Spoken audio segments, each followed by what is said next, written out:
Alright, good morning everybody. It is 7:42 a.m. and it's a Friday. And you know what that means.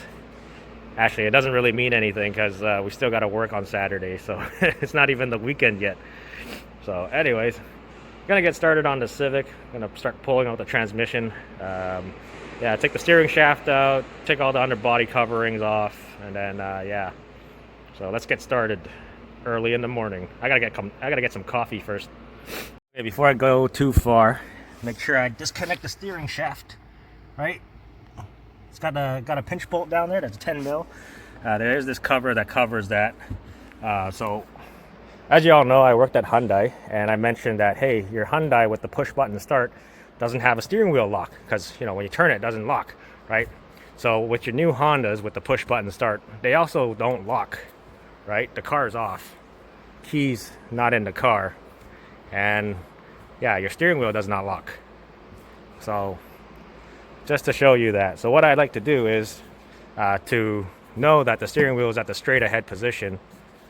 I always stick the seat belt through the steering wheel just so it doesn't once I disconnect the steering, it doesn't rotate one direction while I'm not paying attention and I'm not sure which side it is. And then you know as an apprentice you do it once and you learn your lesson, so you don't do it again. So that's a lesson learned. Like it's a life lesson. So what I do is oh, and by the way, I was also doing engines as a first year apprentice when I was at Hyundai, and this was back in like 2013. So so what I do is I just stick a seat belt through the steering wheel and I just click it into there. So yeah, and all that takes is from you making a mistake and just breaking that cable reel inside the steering column. So yeah, a couple extra steps saved you a couple $100, I guess. All right, so I bring you back. What I've done so far is basically free up the space that is up here. It's not too bad. I keep saying it's not too bad, but it's me trying to encourage people who are watching to how do you say it? I guess I'm just trying to encourage people to try. Well, if you're trying to become an apprentice or a mechanic or looking into the field of doing this kind of stuff, I'm trying to give you encouragement on this kind of work could be fun, right? I mean, honestly, like for me, I like doing this stuff over over maintenance stuff, because you do maintenance stuff every day, but you don't get to do big jobs like this. So yeah, but anyways, it's not much stuff. I just take the harness off the top here. I flop it over. I'm gonna have to take a couple of top bell housing bolts that are up here. Take off the transmission oil cooler that's right here. Disconnect the shifter cable and yeah, one ground cable. One thing I don't like is this engine mount. There's no bolt up here to disconnect this engine mount. So either this thing's gonna stay, right, or when I'm getting it back in, I'm gonna have to kind of wiggle it into exactly the three corners for these bolts and line that up, which I don't like. One thing I like about Hyundai's is the engine or the transmission mount on this side.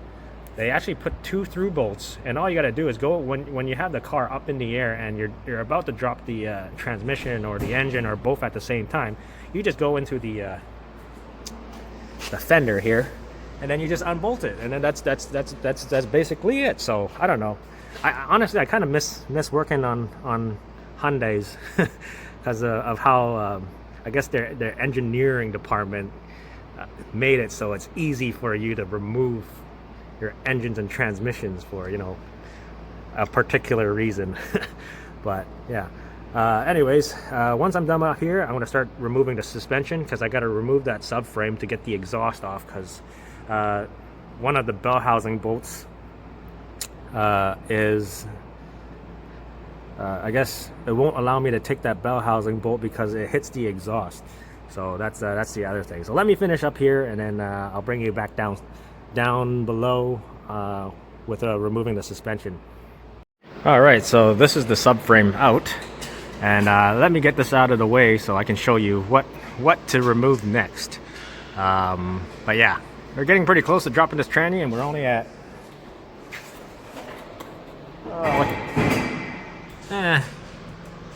940. So yeah, so let me go around and show you what I have done so far. So I removed the drive shafts, also on this side too. I left the starter in there because I pulled one of the bolts, and the bolts aren't even long enough to reach into the transmission, so I don't think it's gonna be an issue, so I just left it in there. I also took all the bell housing bolts all the way around, and I think that should be it. And yeah, this is my setup here. Transmission jack on the transmission, and then a stand under the engine. All I gotta do is unbolt the transmission mount up top, and I got my ladder over here. So I'll do that up top. Hopefully I can get it past the body, right? But I'm pretty sure it should be able to, because the dowels don't come out that far. Might have been a manual transmission where it had to come out further because of the clutch and the input shaft on the transmission. I can't remember, but I think I should be able to get this out. So I got the transmission out. So it did come out. I didn't have to loosen that engine mount on the body. There should be a bolt on top to make it easier, but it's fine. But yeah, this is the transmission.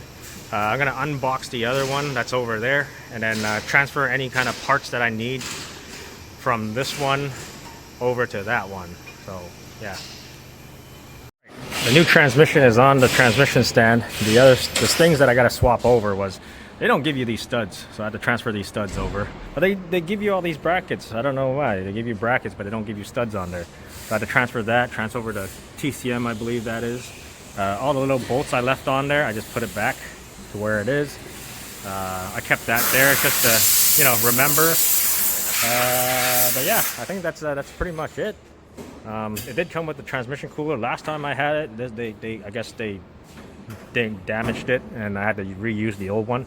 But yeah, I'll just take off this plate that holds in the torque converter, and then this thing is ready to go in. Oh yeah, I also had to transfer the dowels too, because it didn't come with dowels.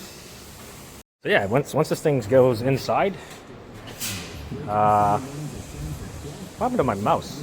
Oh, here it is. Once it's in, I might be done by lunchtime. Okay, 12:30, and everything up here is all put together, and then this is gonna take a while. Everything on the suspension side is back together, other than a skid plate down there. I haven't put it on yet, but I'm gonna put that on later. But right now I'm gonna go for lunch, as I am really hungry. Oh yeah, I still gotta put the steering shaft inside the car still, so there's still that. And then I gotta check the level. I filled it before I put all the airbox and everything, so I just dumped a bunch of fluid in there, and then I'm just gonna run it, and then I'm just gonna pull and then let all the extra fluid come out. Alright, so back from lunch, started up the car. Now we're gonna check the level. See if there's anything that comes out. Oh yeah. So we're pretty close to level. So I'll let that drain until it starts coming out as a trickle. First drive. So I'm gonna go for a test drive, and then check the alignment. I also got to initialize the all the sensors. So we're moving. Yep.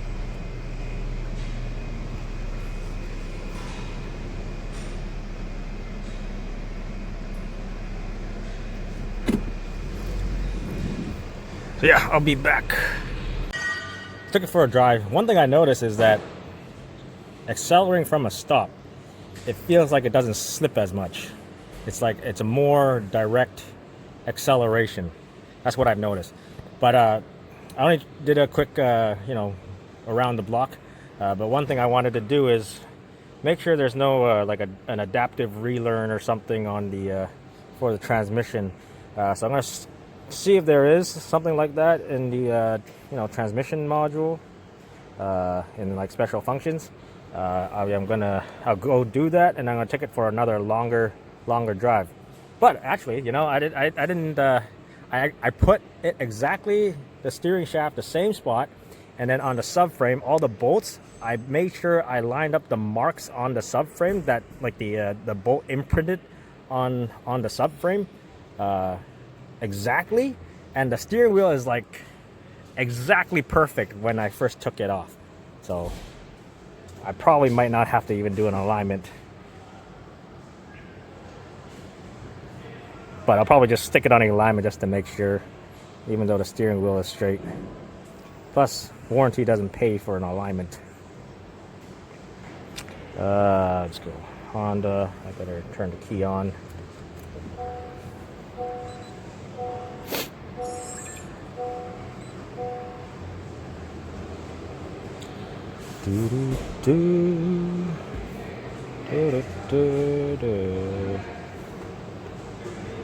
One thing I don't like about this scanner compared to my Snap-on one is when I plug in it's a wired cable to my Snap-on one, so when I plug it in, it charges the scanner itself, where this one is, you know, the battery itself just slowly dies and you gotta plug it in to charge it every time.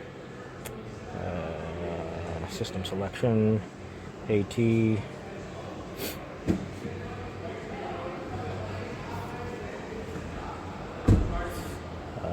Let's see if there's any codes. No codes. Exit.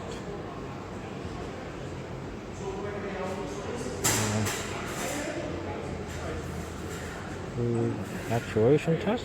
It's probably, yeah, it's just an oil pressure. CVT oil pressure learning value reset. Is used after replacing the TCM or valve body. So I got the new valve body in there, so I'll do that. Do you wish to continue? Yes. New transmission, new valve body, same TCM, so it's either or. Completed. Oil pressure learning value has been finished successfully. Okay. Turn ignition off.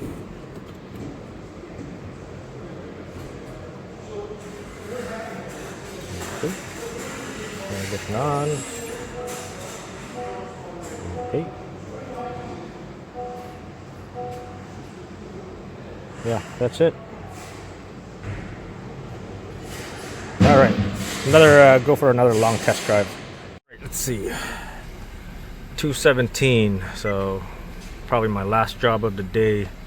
This thing is due for basically a B service and brake fluid. Right. Well, that's pretty much it for this car. Calibrate TPMS. Maintenance. Select, reset all due items. So 1,000 kilometers overdue. So yeah, D service and brake fluid, and that should be my my last car of the day. So yeah, anyways, see you tomorrow. So it's Saturday morning, and you know, some of you might understand this. So every time we get into a car and you go to grab the handle to close the door, right? And you touch somebody's dirty tissue. I bet you they blew their nose into it. But anyways, so Saturday morning, it's usually, Saturdays are the worst. We're understaffed, overbooked, and yeah, usually by like the last hour of the day, there's like 10 work orders left that needs to be done, so we end up staying late. You know, we don't get paid overtime or anything, so yeah, that's Saturday for you. But I got a 2022 Honda Ridgeline. This customer's complaint is, let me show you. She doesn't like how this part of the steering wheel sticks out, right? And that's the complaint. Same thing on this side. She doesn't like this plastic sticking out. So what I'm doing is I'm going to be removing the steering wheel. I'll make sure I have it in the straight ahead position, right? I'm going to disassemble the rear plastic garnish that sandwiches the steering wheel together. So that's what I'm doing, and that's what the customer's complaint is, and that's all they're in for. So, you know, yeah. So that's the kind of stuff we do. You know, little things like this, because customer doesn't like that, right? So yeah. Anyways, I'm gonna get the steering wheel removed, take the airbag out, and then let's see if the parts are here. Make sure they're here before I completely take everything apart. Just to note all the nasty, if there's any scratches, make any notes, because customers, you know the type of customers that come in, and then you do something like, hey, there's a scratch on my steering wheel, and then now you can just be like, yep, there's that on the steering wheel. Make sure you know. Actually, I had one time I did a. It was back in Hyundai. So the customer, I can't remember what it was. It was an Ionic. Was it an Ionic hybrid? Yeah, it was an Ionic hybrid. I replaced the carpet, but I was doing a video on it, and I did a walk around and make sure, because I feel like that customer was one of those customers where like, hey, you did this, and now I have that. So I did a walk around with my camera. And make sure there's no scratches on the door, nothing in the center console, stuff like that. And guess what? Once I replaced that, the whole entire carpet. The carpet was really easy. It only paid like 2 hours. All you had to do is just remove the seat, and then and then just the back seat, and then you just slide it underneath the center console, and that was it. But the customer was like, "Hey, you did something in the center console, and it's not like that before." I'm like, and my manager came to me and was like, hey, this customer say you did something, and it's like, there's something wrong with the center console or something. And I'm like, hey, let me show you my video. I knew the customer was going to do something like this, because I felt like that was one of the customers, because they complained about something about the carpet. It was a brand new Ionic. So I'm like, okay, whatever, we'll place the carpet, right? And then, he was like, here, I'll show you my video on my phone, even though I got in trouble, and then I wasn't allowed to make videos at Hyundai anymore. So, but I still did videos just like, because, I had a gut feeling. So I showed him my video. I'm like, hey, this is before I did the job. And like, I had to zoom in into my video, and I showed him like, hey, that center console was like that before. And then my manager's like, he smiled at me and he walked away. And then he just dealt with it with the customer. And then I think later on, he asked me for that video, and then I showed the customer like, yeah, this was like that before before I did the job, and I have proof of it on camera, because sometimes you gotta be careful. Okay, so steering wheel's out. It doesn't take too long to get it out. There's this couple bolts holding the airbag. One giant nut in the center that you gotta remove. Now a couple connectors, airbag connector, one main connector for the cable reel there, and then the heated steering wheel connector that goes down there, right? So one thing you want to do is you tape up your cable reel. Make sure, if you don't tape it up and you walk away, this thing flops one way or flops the other way, and you don't know which way it goes or which way it went. You go to put it back all together, and you go to turn it full lock, and then you hear that cable reel snap, because it's at the end of its travel. All your warning lights come on, your airbag light comes on, and then you're just, oh shit, So yeah, make sure you tape it up before you walk away. Got the back cover back on, just to show you there's still a little bit of poke, a little plastic thing. Same thing on this side too. If I can show you, see, it sticks out a little. But that's because there's nothing holding that part, right? It's like, it's nothing you can do. All I can do is just replace the part for you, and then warranty pays for parts, right? Just to show you what the back cover actually holds that down. There's 2 screws on the top, which is those 2 guys. The rest of this back cover is actually held in by these little these pins into a little grommet on the part of the steering wheel that it goes into. So that's all that is. These little pins, like right over there, because there's nothing right there, so you can't do anything about that. And that's all it is, right? These are not actually things to hold down the back cover. This is just to I guess locate it on the back, right? And all these little clips, right? Those are just to hold the harness. So like, that's there to hold that harness there. That's there to hold that harness there, and then that bottom clip to hold the bottom connector for the heated steering wheel control module. So that's pretty much it. Can't really do anything about it. All I can do is just put the part in, and yeah. So probably the customer's going to be like, hey, it's still the same thing. I'm like, I can't do anything about it. That's all it is. That's how it is. steering wheels back together. On to the next one. So our next job here is it's a 2021 Honda Pilot. It is also 10 o'clock a.m. still.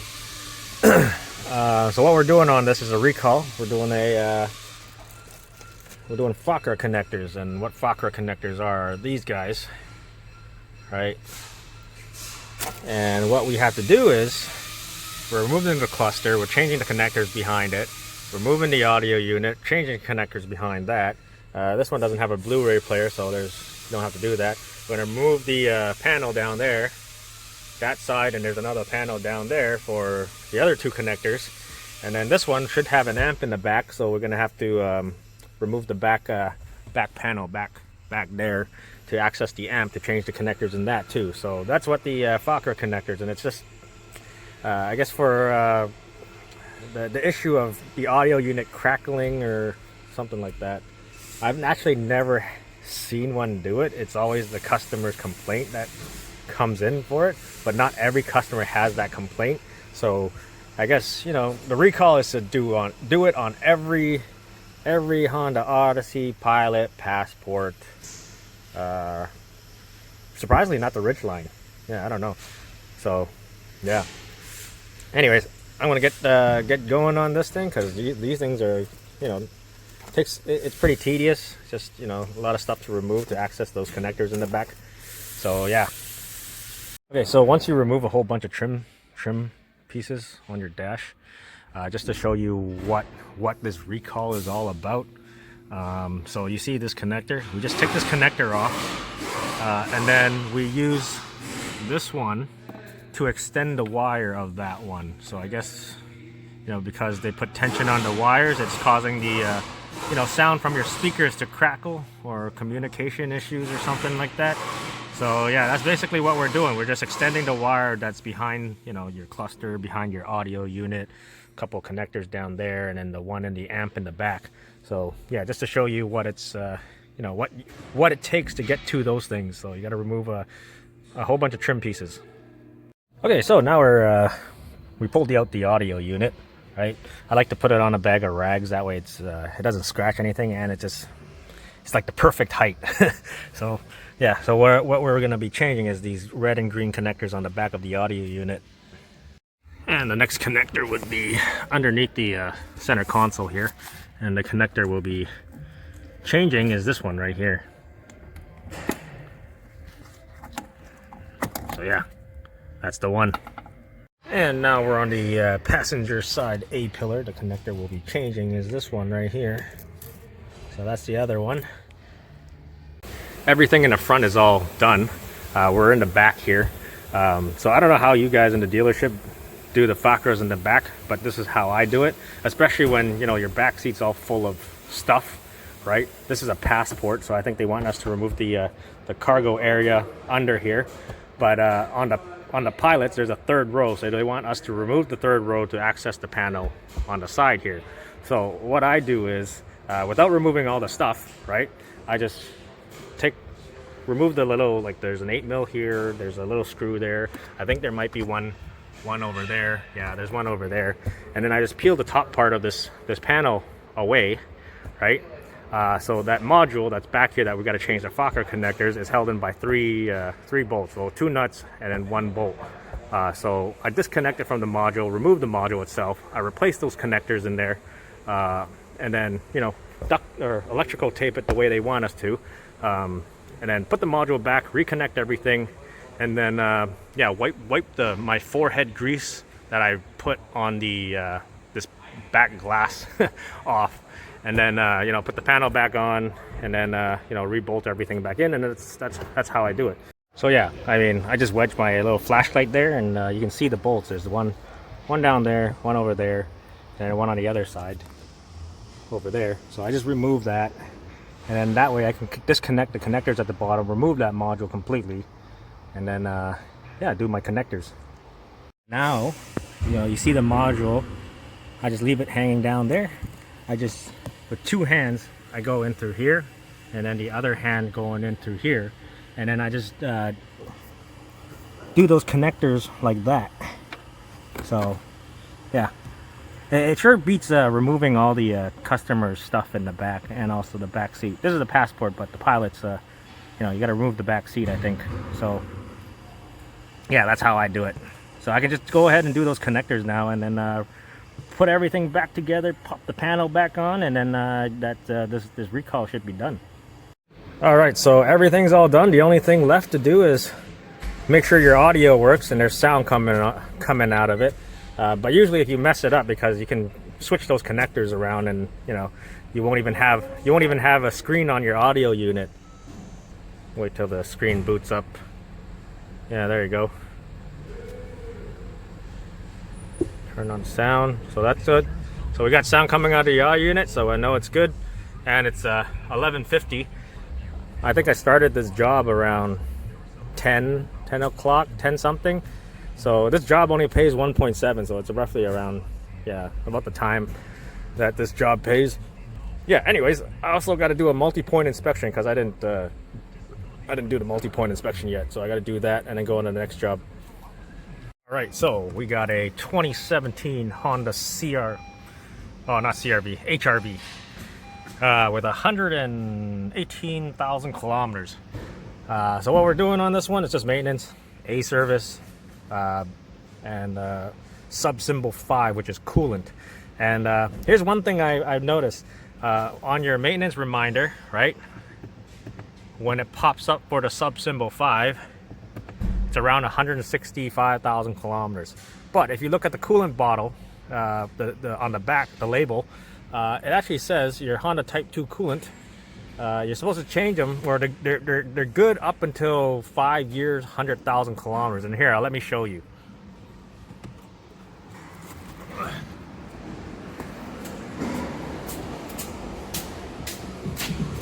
Oh, music. So right here, when used direction in a vehicle, this coolant will give complete protection for 5 years or 100,000 kilometers. So yeah. All right, so like you probably see this, but a lot of times these lug nuts, they'll rust on the inside, and then the little cap on the outside pops off, so it looks like that. So what I do is we got a ton of these lug nuts. We got them in like a box. So I like to take that off and then just put a new one on. And when people with their tire valves and they're missing the caps, I got a bag of the tire valve caps so I can put a new one back on, because if they're missing one. Well, that's pretty much it for this one. Other than waiting for the coolant to bleed the air out.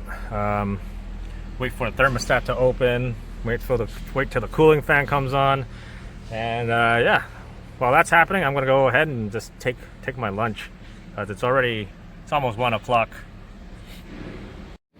All right, so I came back from lunch. I pulled the HRV out because that thing was done bleeding the cooling system. So now I bring in a 2016 Honda Accord, and this thing has 208,000 kilometers. So yeah. Continuous recording will now start. Oh yeah, and by the way, there's a dash cam. I usually leave that thing plugged in. I don't really care about that thing. At least if I go to a test drive and something happens or a customer blames me for something, then I got a dash cam. So yeah, that's that. Other things that I've found is headlight is out. Right headlight is out. Hey Ben, how's my brake lights? Ben, brake lights? Yeah, okay, brake lights are good. So I'll check the other lights. So this one with a little bit of higher mileage, maybe we'll find some stuff. So far, just the headlight is out. But one thing I see, this guy's leaking, and that's the VTC solenoid. All it is just an O-ring. Yeah, those things over time the O-ring gets flat and it just starts leaking oil. So that's leaking oil, and then my brake fluid reservoir is down there. So we are doing a B service, so we'll take the wheels off and we'll check the brakes as well. And I want to check what the oil level is on this thing. Ooh, let me wipe it off and do a re-dip. Okay, clean the dipstick off. Survey says if I can get it in the hole, So we have oil on the dipstick. It's on the low mark of the dipstick, so it is getting low. It's how much? It only had 10% oil life on the dash when I resetted it. So yeah, maybe something to note. I'll put it on the MPI inspection sheet. Oh, okay, let me turn on the lights here. So yep, I was right. Reservoir is getting low, and this is my 3 millimeter, right? And yeah, 3 millimeters. As you can see, 2 millimeters. 2 millimeters where you would typically replace. 3. This is 3. I recommend, because you may not make it to your next service. Back are still okay, right? If you go to the back here, still got plenty here. And then your e-brake is okay. So yep, I just recommend front brakes, and then we're gonna have a look underneath. Okay, so I'm underneath the car. I took the skid plate off. It's all covered in dirt and stuff stuck to it. But I feel like I recognize this car because I think back in like October or something, this guy brought his car to us because he just bought it from another dealership, because I recognize the license plate frame that it has on there, and it's it has a fresh new license plate on it. But we have no history on our computer because our shop foreman was the one who was looking. Well, yeah, I guess he just had a look over this car for the customer because he had some concerns about it, and he pointed out that there was an oil leak in between the transmission and the engine. So I thought he brought it back to them, and I don't know, maybe they did something, but I guess he's brought it to us and it still has that leak. So I don't know. But yeah, this thing has 209,000 kilometers on it. Yeah, so like I felt like I seen this car before. Our shop foreman was helping this customer because, you know, he mentioned he just bought the car and he just wanted to have a quick look, and, you know, had some concerns about it when he was driving. But also it's heavily undercoated too. So yeah, there's also that oil leak over here, but it's not dripping all the way down, so it's something I would probably recommend. But other than that, it's everything underneath here is pretty okay. Like the typical e-brake, it's fine, because when I drove it in here, I always pull the e-brake to see how it feels, right? Same thing on this side. E-brake is fine, so it's returning. No concerns there. But yeah, other than that, there's an oil leak. I'm draining the oil. I just want to make sure I can still machine these rotors. So the service limits on these things is 21 millimeters, or 0.827 inches. So let's get this. Uh-oh. Gotta push it in.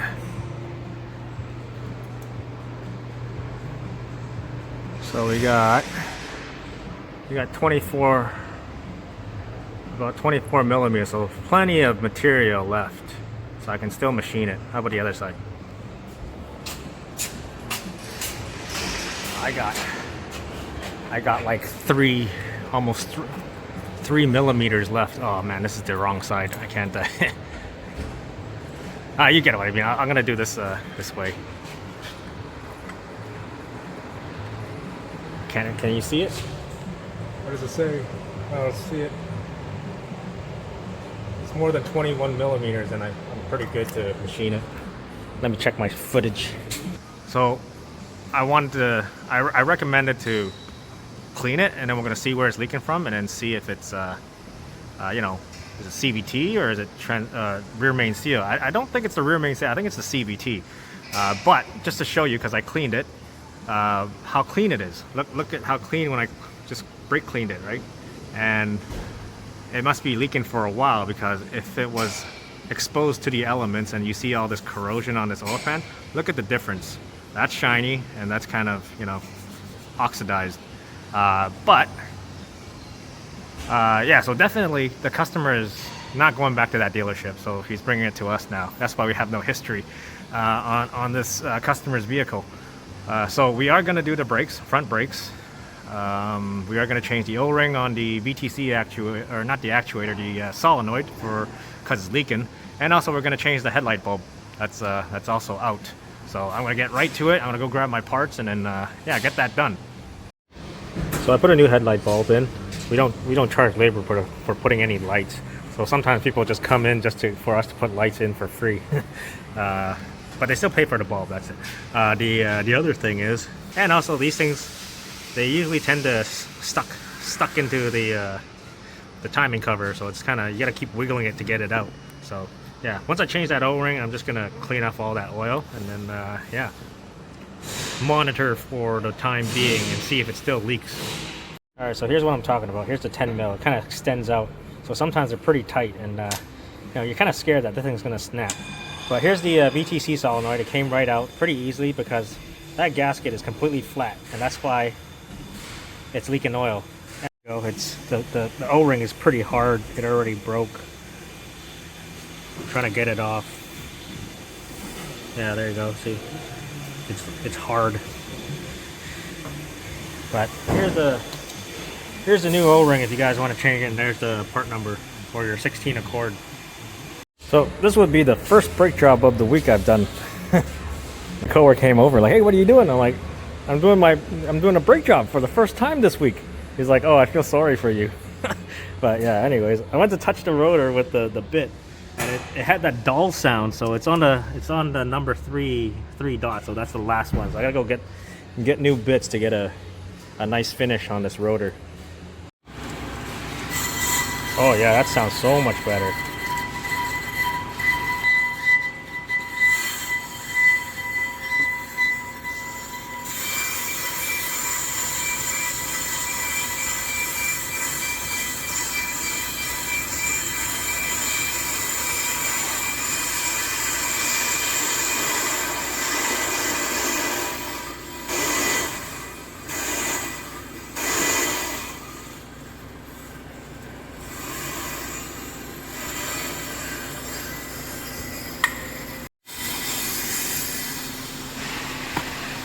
That's this side, nicely machined.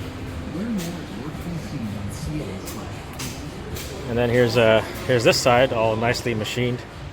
Try to get as much of this stuff off the hub as possible, but yeah, nicely machined surface. Here's how much of the brake pads that was left. Oh, no light. I can't see. There we go. That's how much brake pads was left. So yeah. All right, so hope you enjoyed the 1 week of every single job that I got, you know, with a mix of, you know, warranty work, customer complaints, and, you know, maintenance. So it's a mix of everything. But, you know, as I was saying last week, this customer was supposed to show up on Tuesday so I could do a torque converter on it. But so it's here today, it's Tuesday morning. Here, let me show you the date.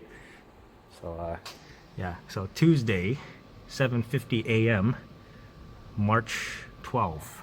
So this customer finally showed up this week.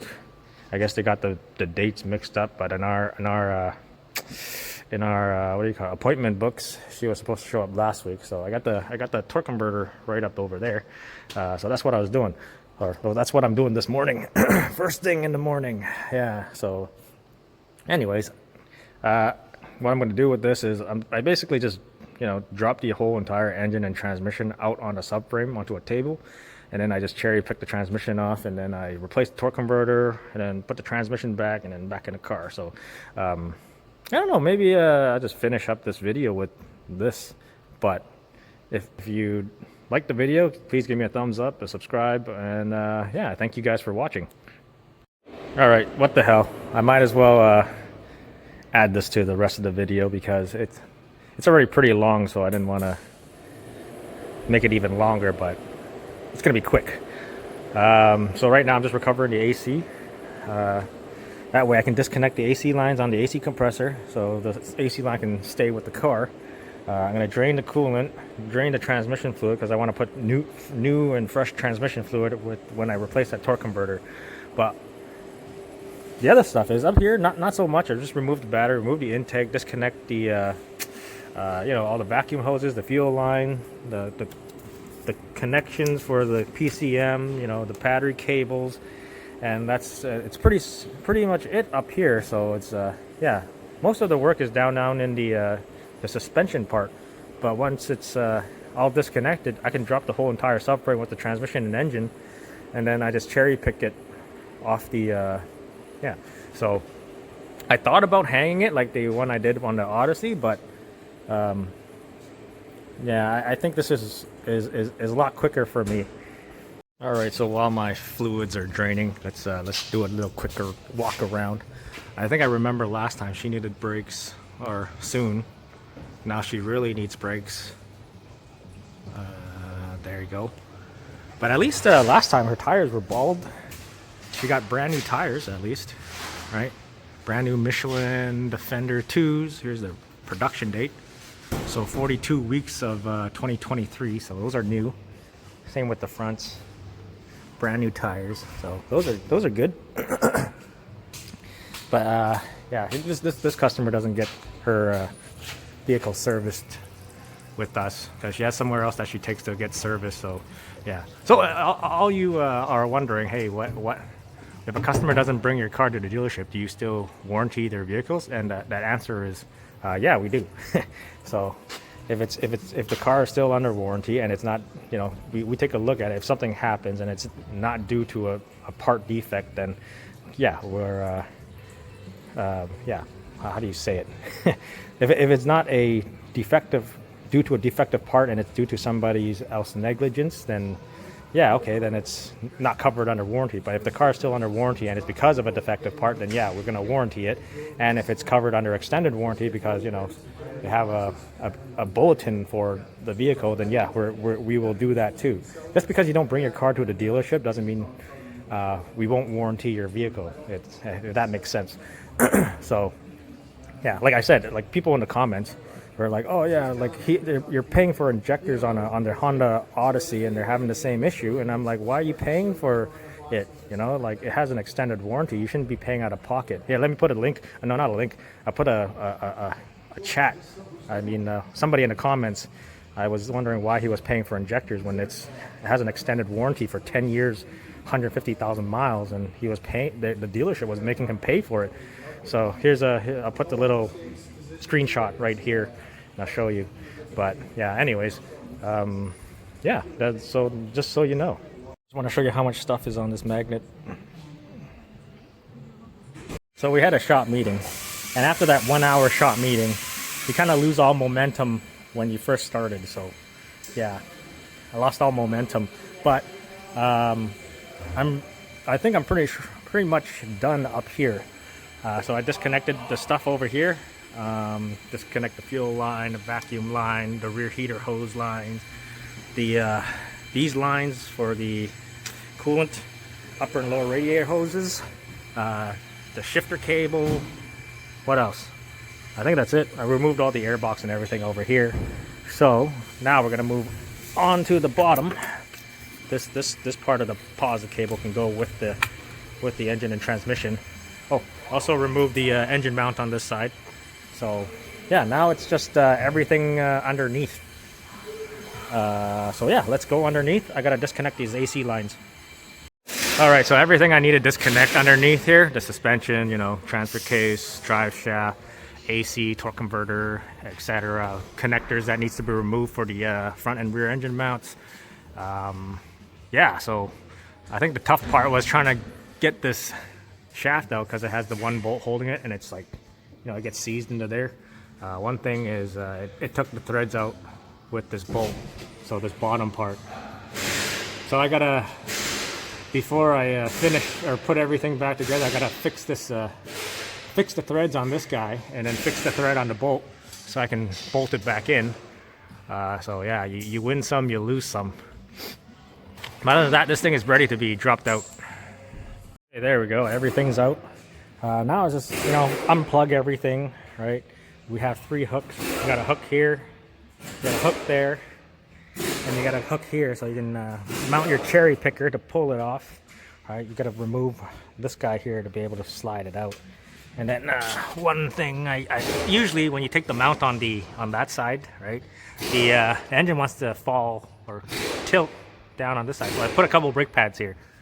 And then yeah, now it's just you know, the process of pulling all this stuff off of this transmission. So I feel like it's easier to do it while everything's out, because you have to drop the subframe anyway. So it's I feel like this is a lot easier to do than you know, when it's in the car.